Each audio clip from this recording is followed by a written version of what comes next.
Operation research की series में आप चैप्टर नंबर कर चुके हैं दूसरा, linear programming problem, convex set. और अब हमारा चलेगा सिंप्लेक्स मेथड। जो हमारा जो ये पूरी बुक है वो ऑपरेशन रिसर्च की, वो क्यों बनाई गई थी, मतलब किस लिए कब स्टार्ट की गई। तो देखिए, ये जो लीनियर प्रोग्रामिंग प्रॉब्लम है वो 1900 मतलब 45 के आसपास, यानी जो हमारा सेकेंड वर्ल्ड वॉर था उसमें स्टार्ट करी गई थी। ये करी गई थी जो आर्मी सोल्जर्स थे ना हमारे आर्मी वाले, उन सबको किस तरह से खाना और गोली और मतलब उनके लिए किस तरह से उनका मैनेजमेंट करा जाएगा इक्वेशन की हेल्प से। मतलब उस टाइम इक्वेशन नहीं होंगी, बस उनकी हेल्प करने के लिए, नहीं उनकी में हर चीज़ को बांटने के लिए उसका वो करा गया है। लेकिन जब वो सब चलती गई उनके मतलब साइंटिस्टों ने, जो मैथमेटिक्स वाले होते हैं, उन्होंने उसको और बढ़ावा दिया आगे को इक्वेशन को। उन्होंने इक्वेशन को और अलग अलग तरीके से सॉल्व किया, अलग अलग मेथड दिए, अपने बहुत सारे मेथड दिए सबने। तो देखिए जो लीनियर प्रोग्रामिंग चैप्टर है हमारा, उसमें जो हमने सबसे पहले क्या सीखा, हमने किसी भी दिए गए स्टेटमेंट से इक्वेशन बनानी सीखी, जो कि हमने बना ली। फिर इक्वेशन को हमने ग्राफिकल मेथड से सॉल्व किया, फिर एनालिटिक मेथड हुआ, फिर हमारा ये सब हुए मेथड हुए। उन सब के बाद हमारा चैप्टर आता है ये तीसरा chapter, convex set. Convex set छोटा थोड़ा चैप्टर इन सबसे अलग है, उसको आप चाहे तो उसको बाद में भी कर लीजिएगा। दूसरे चैप्टर के बाद अब तीसरा, यानी कि सिंप्लेक्स मेथड। अब जो हमारा सिंप्लेक्स मेथड है, सिंप्लेक्स मेथड देखिए, यहाँ पे आपने पढ़ा होगा, यहाँ पे ग्राफिकल मेथड देखिए, ग्राफिकल मेथड आप पढ़ चुके हैं इस चैप्टर में, एनालिटिक मेथड भी आप दूसरे चैप्टर में पढ़ चुके हैं। और तीसरा चैप्टर है सिंप्लेक्स मेथड, मतलब तीसरा जो उसमें मेथड जो होता है सिंप्लेक्स मेथड, तब उस सिंप्लेक्स मेथड को हम पढ़ेंगे। सिंप्लेक्स मेथड में भी हम वही ऑप्टिमम सॉल्यूशन निकालेंगे इन सब का। तो देखिए, द सिंप्लेक्स मेथड और simple algorithm was develop by George Dantzig in 1947 में बनाया गया है ये सिंप्लेक्स मेथड। देखिए, जब शुरुआत हुई एलपीपी की, कब हुई एलपीपी की शुरुआत, 1945 के आसपास, उससे भी पहले हो चुकी थी। और 1947 में सिंप्लेक्स मेथड 2 साल बाद बनाया गया, यानी कि इन पर रिसर्च होती रही लगातार, उनके बाद ये बनाए गए हैं। तो देखिए, fundamental theorem of linear programming important theorem है, इसको हम बाद में करेंगे। उससे पहले हम और कुछ नहीं, उससे पहले है ये देखिए, हमारे यहाँ पे ये फिजिबल सॉल्यूशन दिए होंगे हमको, उससे हमें बेसिक फिजिबल सॉल्यूशन निकालने हैं इक्वेशन। ठीक है, ये इक्वेशन दिए हुए तो हमारे एग्जांपल नंबर 1, 2 और 3, और ये क्वेश्चन है। आप इसमें से 4, 5, 6 क्वेश्चन करिएगा, बाकी वो एग्जाम्पल तीनों कर लीजिएगा। तो मैं आपको एग्जाम्पल करवाता हूँ इसके। और यदि आपको और भी कुछ इनके बारे में बेसिक जानना है तो आप पूछ सकते हैं मुझसे कॉल करके भी। अपने कुछ इस तरह के सवाल चैप्टर नंबर 2 यानी कि लीनियर प्रोग्रामिंग प्रॉब्लम में करे होंगे। उसके बाद अब इनको दोबारा से एक बार देखिए आप, जैसे कि एग्जांपल नंबर 1 को देखते हैं। ये हमारे फिजिबल सॉल्यूशन दिए हुए हैं, और हमारे सब्जेक्ट टू ये हमारे कंस्टेंट दिए हुए हैं, और हमारा ये वो दिया है ऑब्जेक्टिव फंक्शन दिया हुआ है। तो इसमें देखेंगे कि अब ये बेसिक फिजिबल मतलब बेसिक है कि नहीं है। आपको मैंने पहले बता दिया था, यदि ज़ीरो के बराबर आता है तो वो नॉट बेसिक है, और ज़ीरो से कुछ अलग वैल्यू आती है तो वो क्या है, बेसिक सॉल्यूशन है हमारा, है ना। एक एग्जांपल पीछे हम कर चुके हैं चैप्टर नंबर 2 में ऐसा। तो अब इसको देखिए, एग्जांपल नंबर 1 है x1 x2, ये मान दे रखे हैं कि ये हमारी वही होगी जो क्वेश्चन में दिए हुए हैं, objective function of non negative restrictions, और ये हमारे कंस्टेंट्स। अब हमने मैट्रिक फॉर्म लिख ली इसकी, जो हम इसकी मैट्रिक फॉर्म लिख लेंगे, देखिए एक एक एक, ऑलरेडी हम ये सब पीछे सीख चुके हैं दूसरे चैप्टर में ही। फिर हमने इसको अल्फ़ा 1 मान लिया, इसको अल्फ़ा 2, इसको अल्फ़ा 3, और ये हमारे x1 x2 x3 हो गए, और ये 2, 0 हमारे ये हो गए। ठीक है, ये लिख लिया हमने, इनको डोनोट किया है, x से पूरे वाले को, p से इसको, और अल्फ़ा 1 अल्फ़ा 2 से इसको। अल्फ़ा 1 की वैल्यू क्या है 1 1, अल्फ़ा 2 की वैल्यू है 1 -1, अल्फ़ा 3 की वैल्यू है 1 1। सीन्स x1, अब देखिए यहाँ पर आप देखिए, जो x2 है, x2 की वैल्यू 0 दे रखी है, और x1 की वैल्यू 1 है, x3 की वैल्यू 1 है, यानी कुछ तो दे रखी है ना उनकी वैल्यू। जो x1 और x3 की वैल्यू है उसको आप लिखिए, उसका मोड ले लीजिए, मोड मतलब वो सॉरी डिटरमिनेंट ले लीजिए। अब इस डिटरमिनेंट में अल्फ़ा 1 और अल्फ़ा 2 वाली वैल्यू रख लीजिए, और फिर इसको खोल दीजिए। तो देखिए 1 × 1 -1 × 1, आपको खोलने तो आते होंगे, 12th क्लास में सीखा होगा आपने। तो देखिए क्या, अगर 0 के बराबर आ गया तो सॉल्यूशन इज़ नॉट बेसिक। अगर 0 के इक्वल नहीं आता तो क्या हो जाता है, ये बेसिक हो जाता, लेकिन अब नॉन बेसिक आया है। अब एग्जाम्पल नंबर 2 देखिए आप, हमारे वैल्यू दे रखी फिजिबल सॉल्यूशन के लिए, x1 बराबर 2, x2 बराबर 3, x1 बराबर b। ठीक है, लीनियर प्रोग्राम, और हमारी ये दे रखी है ऑब्जेक्टिव फंक्शन नेगेटिव डिस्टेंस, और ये कंस्टेंट्स।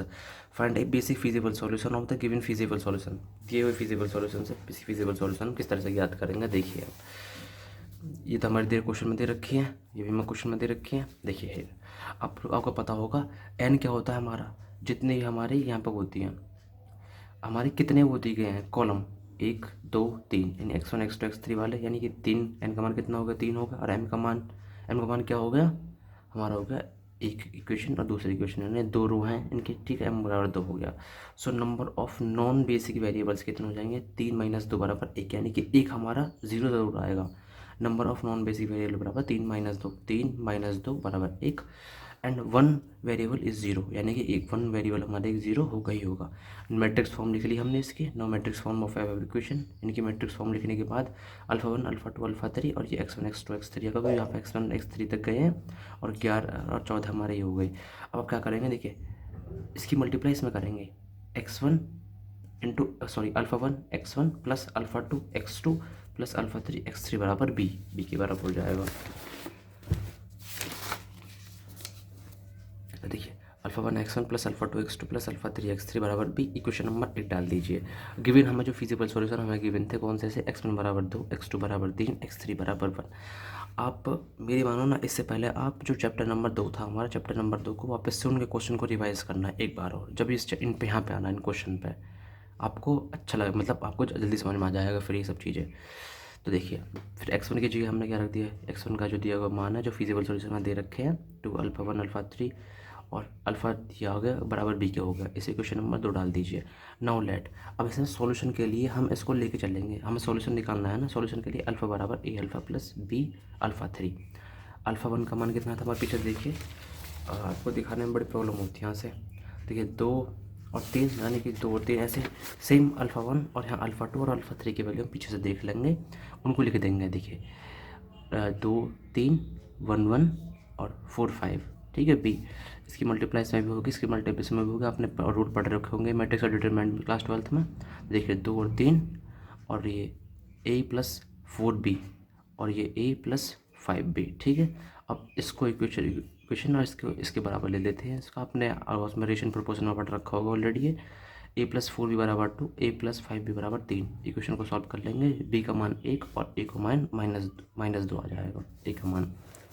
तो फिर इन मानों को हम यहीं पर रख देंगे जो हमने इक्वेशन लेके चले थे। ठीक है, अल्फ़ा बराबर माइनस ए का मान कितना है हमारा -2 अल्फ़ा 1, बी का मान कितना है 1, यानी कि अल्फ़ा 3। अब इनको इधर ले जाएंगे, alpha 1 plus alpha 2 minus alpha 3 बराबर 0, यानी 3, इक्वेशन नंबर 3 मान ली इसे। अब आप एक बात देखिए, यहाँ तो क्या होगा, यहाँ कुछ नहीं है तो वहाँ 1 इंटू में होगा, 1 into alpha 1 plus alpha 2 plus 1 minus alpha 3 बराबर 0, ठीक है। कंपेयरिंग विद इस क्वेश्चन के साथ हम इसे कंपेयर कर लेंगे, यानी हमारे यहाँ इसके मान आ जाएंगे लैम्बडा के, इसको लैम्बडा 1 लैम्बडा 2 और लैम्बडा 3, इसको इससे कंपेयर कीजिए। तो देखिए लैम्बडा का मान कितना जाएगा 1, लैम्बडा 2 का मान कितना जाएगा 2, लैम्बडा 3 का मान कितना जाएगा -1, और ये हमारा म्यू है। म्यू हमारा क्या होगा, जो भी मैक्सिमम होगा किसमें, लैम्बडा पी, यानी कि 1 2 3 वैल्यू, पी की जगह 1 2 3 वैल्यू लगाएंगे, और एक्स आई में, एक्स आई का मान हमारा रखेंगे ये वाले जो हम ऑलरेडी फिजिबल सोल्यूशन हमारे दे रखे थे। तो देखिए क्या अल्फ़ा का लैम्बडा 1 का मान कितना है 1, x1 का उसका मान क्या है 2। तो देखिए यहाँ पे तो क्या हो जाएगा 1/2, 2/3 माइनस 1/2, यानी ऊपर वाली वैल्यू हमने x3 x2 की वैल्यू भी लिख ली यहाँ पे। तो अब देखिए मैक्सिमम कौन सा होगा, इसका मान 0.5 होता है, इसका मान 0.6 होता है, इसका मान 1 हुई तो माइनस में हो गया। तो मैक्सिमम क्या है हमारा, मैक्सिमम तो ये वाला है, यानी लैम्बडा 2 x2 हमारा मैक्सिमम है। सो x2 शुड बी 0, तो हमारा x2 जो क्या होना चाहिए, वो शुड 0 होना चाहिए वो। तो eliminating alpha 2 between second and third, देखिए सेकंड इक्वेशन आपकी ये है और थर्ड इक्वेशन आपकी ये है। अब आपको इन दोनों इक्वेशन से किसी एक का मान निकालो, किसी एक बार रख दीजिए, यानी कि हमें अल्फ़ा 2 को यहाँ से एलिमिनेट करना है, क्योंकि जो ना x2 हमारा क्या रखना है 0 आना चाहिए। देखिए अल्फ़ा 2 का वैल्यू आप इक्वेशन नंबर से देखिए 3 से, अगर आप अल्फ़ा 2 की वैल्यू निकालोगे तो देखिए अल्फ़ा 3 इधर जाएगा और ये अल्फ़ा 1 माइनस इधर जाएगा, और उसका जो इंटू 2 है वो बटे में चला जाएगा 2, ठीक है। यानी हमने यहाँ से अल्फ़ा 2 की वैल्यू निकाली और कहाँ रख देंगे, अल्फ़ा इक्वेशन नंबर 2 में रख देंगे। तो देखिए इक्वेशन नंबर 2 में रख दी मैंने, 2 अल्फ़ा 1 प्लस 3 अल्फ़ा 2 की जगह यहाँ रख देंगे ये वैल्यू जो हमने 3 से निकाली है, प्लस अल्फ़ा 3 बराबर p। इसको सॉल्व करेंगे हमने, इसके कोड मतलब सबको आप सॉल्व कर लेना। इसको सॉल्व करने के बाद आपको यहाँ जब यहाँ आ जाएंगे ना, आप सॉल्व करने के बाद इसको तो आपको मैं बता देता हूँ। देखिए 3/2 अल्फ़ा 3, अब फिर अंदर गुणा हो जाएगी तो -3/2 अल्फ़ा 1 प्लस अल्फ़ा 3 बराबर b, 1/2 अल्फ़ा। देखिए यहाँ अल्फ़ा 1 है, ये भी अल्फ़ा 1 है। 2 माइनस 3/2, 2 2 2 दूनी 4 माइनस यानी 1/2 सॉल्व कर, इतना सॉल्व कर ही लोगे आप 12th क्लास मतलब तब भी ऐसे में आ गए हो।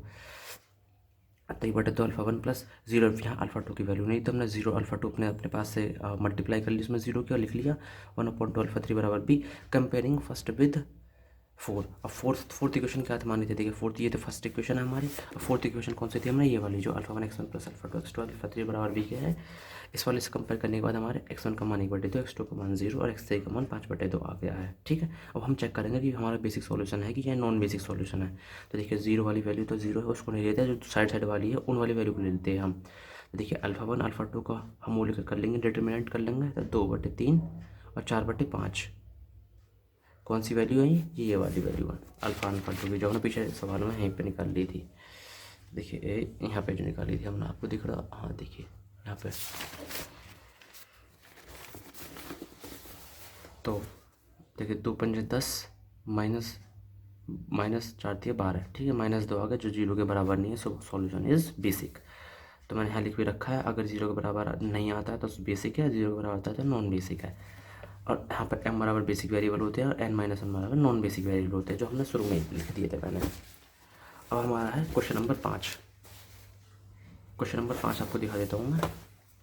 आपको इस बुक की PDF टेलीग्राम पे मिल जाएगी। टेलीग्राम पे हर चैप्टर वाइज आपको वीडियो लेक्चर भी है, आज जो मैं सवाल सोल्व करवा रहा हूँ ये भी है, और इसके पूरा चैप्टर की एक साथ एक PDF भी है बुक की। देखिए चैप्टर क्वेश्चन नंबर 5 हमारा ये, x1 का मान 2, x2 का मान 1, x3 का मान 3 दे रखा है। Feasible solution of the set equation, ये इक्वेशन दे रखे 2। तो reduce to feasible solution of BFS of set, हमें BFS यानी बेसिक फिजिबल सॉल्यूशन इसका निकालना है। तो देखिए सेम वही प्रोसेस, इक्वेशन दे रखी है, m का मान यहाँ पर 2 है क्योंकि 2 इक्वेशन है, रो की गिनती 2 है, और n बराबर यानी कि हमारे जो कॉलम हो कितने 3, n-1 बराबर 1, सो बेसिक फिजिबल 1, तो 1 वेरिएबल इज 0। मैट्रिक्स फॉर्म लिख ली हमने इसकी, सब कुछ सेम है उसी के तरह इसमें भी। अब देखिए अल्फ़ा 1 अल्फ़ा x2 हमारे यहाँ पे ये b के बराबर मान लिया, हमारी वैल्यू दे रखी है x1 x2 x3 की, हमें वैल्यू दे रखी है ऑलरेडी, और फिर हमने लेमड़ा और इसको अल्फ़ा 1 को मान लिया alpha 2 a alpha 2 plus b alpha 3 के बराबर। हमने अल्फ़ा 1 अल्फ़ा 2 को पीछे से देख ली, पीछे से देखने के बाद हमारी ये वाली इक्वेशन बन गई।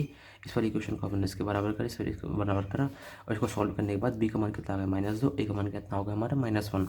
तो अल्फ़ा फिर हमने ये वैल्यू अपने किस कहाँ रख ली, जैसे हमने ये क्वेश्चन मानी थी ना ये वाली, तो उसमें ये A1 के और A2 के b की वैल्यू रख दी, तो यहाँ -1 आई थी और यहाँ पे -2 आई थी अल्फ़ा 2। अब इसको इन दोनों माइनस वाले को उधर ले जाएंगे तो ये प्लस में हो जाएंगे, A1 alpha 1 plus alpha 2 plus 2 alpha 3 बराबर 0। 3 equation comparing with lambda 1 x1, अब इसके साथ कंपेयर कर देंगे तो क्या आ जाएगी, लेमड़ा की वैल्यू 1, लेमड़ा 2 की वैल्यू 1, लेमड़ा 3 की वैल्यू क्या जाएगी 2। तो हम म्यू निकालेंगे, म्यू बराबर क्या होता है, मैक्सिमम लेमड़ा p और p इसको p कह लीजिए, ठीक है ना, यानी कि p बराबर 1 2 3 रखेंगे हम। तो lambda 1 lambda 2 lambda 3 x1 x2 x3 same ऐसे लिख ली, मैक्सिमम बराबर।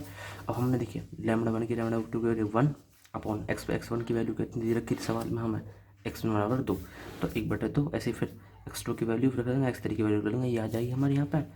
तो फिर इनसे मैक्सिमम देखिए, मैक्सिमम क्या है, 1/2 क्या होता है हमारा 0.5, 1/1 क्या होता है हमारा 1, और 2/3 क्या होता है 0.6। तो मैक्सिमम कौन सा हमारा मैक्सिमम, तो ये है।